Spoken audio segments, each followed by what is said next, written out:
4টি ফ্লোর বেশি ক্ষতিগ্রস্ত হয়েছে এবং সেখানে সিআইডি এবং ফায়ার সার্ভিসের যারা বিশেষজ্ঞ ফরেনসিক টিম তারা সেখানে তদন্ত করে দেখছে এবং ওখানে আপাতত সর্বসাধারণ বা যে কোনো সাধারণ মানুষের প্রবেশাধিকার সংরক্ষিত করা হয়েছে তাদের তথ্য প্রমাণ সংগ্রহের জন্য।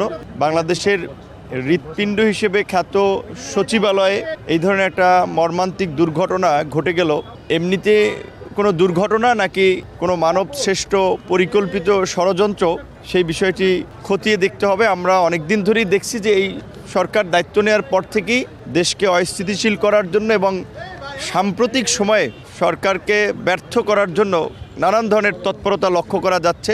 সচিবালয়ে আগুন এবং আগুনের যে ধরন, আসলে যেগুলো আমরা ভিতরে গিয়ে দেখলাম, একাধিক জায়গা থেকে আগুনের বোধহয় সূত্রপাত এক জায়গা থেকে না দুই জায়গা থেকে, সেটুকু তো এখনই সুনির্দিষ্টভাবে বলা যাচ্ছে না। তবে দেখা যাচ্ছে যে মুরতাজে অর্ডার করে জিতে নিন গাড়ি, বাইক, আইফোন সহ কোটি টাকার পুরস্কার। অর্ডার করতে ভিজিট করুন murtaj.com। বিভিন্ন জায়গা থেকে আগুন লেগেছে তার একটা আলামত লক্ষ্য করা যাচ্ছে এবং যেভাবে কয়েকটি ফ্লোর একেবারেই কয়লা হয়ে গিয়েছে তাতে বোঝাই যাচ্ছে যে মানে এটা কোনো স্বাভাবিক কোনো দুর্ঘটনা না। 5টি ফ্লোরের মধ্যে 4টি বেশি ক্ষতিগ্রস্ত হয়েছে। আপনার 7, 6, 8, 9 এগুলো একেবারেই কয়লা হয়ে গিয়েছে। বিশেষ করে প্রথমে আসলে অনুমান নির্ভর তো ওইভাবে এই রকমের ঘটনায় কথা বলা খুব মুশকিল, তবে তারপরেও ঘটনাগুলোর ধরন দেখে আসলে এটা স্বাভাবিক কোনো দুর্ঘটনা মনে হয়নি। পরিকল্পিত ঘটনাও হয়ে থাকতে পারে, বিশেষ করে আপনার যেভাবে বিল্ডিংয়ের এই মাথা থেকে ওই মাথা মাঝখান দিয়ে আগুন লেগেছে, আবার মাঝখান দিয়ে অনেকখানি পুড়েছে, আবার দুই সাইড পুড়েছে। যেমন আমাদের এই 2জন ছাত্র উপদেষ্টা তাদের যে আপনার দপ্তর, আপনারা জানেন যে একই ফ্লোরে এক মাথায় আপনার এলজিআরডির আরেক মাথায় হচ্ছে আপনার ডাক টেলিযোগাযোগ, সেই দুই মাথায় একেবারেই ওইরকম যেভাবে আসলে আগুন লেগেছে তাতে বা আগুনের যে ধরন তাতে আমাদের কাছে মনে হচ্ছে যে স্বাভাবিক ঘটনা না, এর পেছনে ষড়যন্ত্র থাকতে পারে। ক্ষয়ক্ষতি ওনারা সঠিকভাবে তো আমরা বলতে পারবো না, ওনারা বলতে পারবে।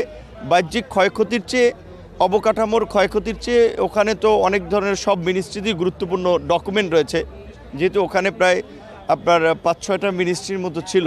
স্বাভাবিকভাবে এখানে তো যেহেতু একাধিক মিনিস্ট্রি ছিল এবং বর্তমান এই সরকারের তো একটা অগ্রাধিকার, যেটা আমরাও বলেছি যে বিগত 16 বছরে যে দুর্নীতি এবং লুটপাট হয়েছে সেগুলো তো ইতিমধ্যেই বের হয়ে আসছে এবং সেটা নিয়ে তো সরকার কাজ করছে। এবং আমরা অভ্যন্তরীণভাবে আলাপ আলোচনায় এবং পাবলিকলিও আমরা বলেছি, বিশেষ করে বিভিন্ন উপদেষ্টার সাথে যখন আমাদের ব্যক্তিগত বা আলাপ হয় সেখানে আমরা বলেছি যে আপনারা অন্তত গত 16 বছরে প্রত্যেকটা মন্ত্রণালয় ওয়াইজ কীভাবে দুর্নীতি এবং লুটপাট হয়েছে তার একটা শ্বেতপত্র, তার একটা ডকুমেন্ট আপনারা জাতির সামনে প্রকাশ করেন। সিপিডি সামগ্রিকভাবে একটা অর্থনীতির খাতের যে শ্বেতপত্র, দুর্নীতির শ্বেতপত্র, সেটা প্রকাশ করেছে। কিন্তু মন্ত্রণালয়গুলো যদি সুনির্দিষ্টভাবে তাদের মিনিস্ট্রি ধরে কাজ করে তাহলে কিন্তু সেটা আরও ব্যাপক আকারে তারা বের করে আনতে পারবে এবং সেই কাজ তারা কিন্তু শুরু করেছে।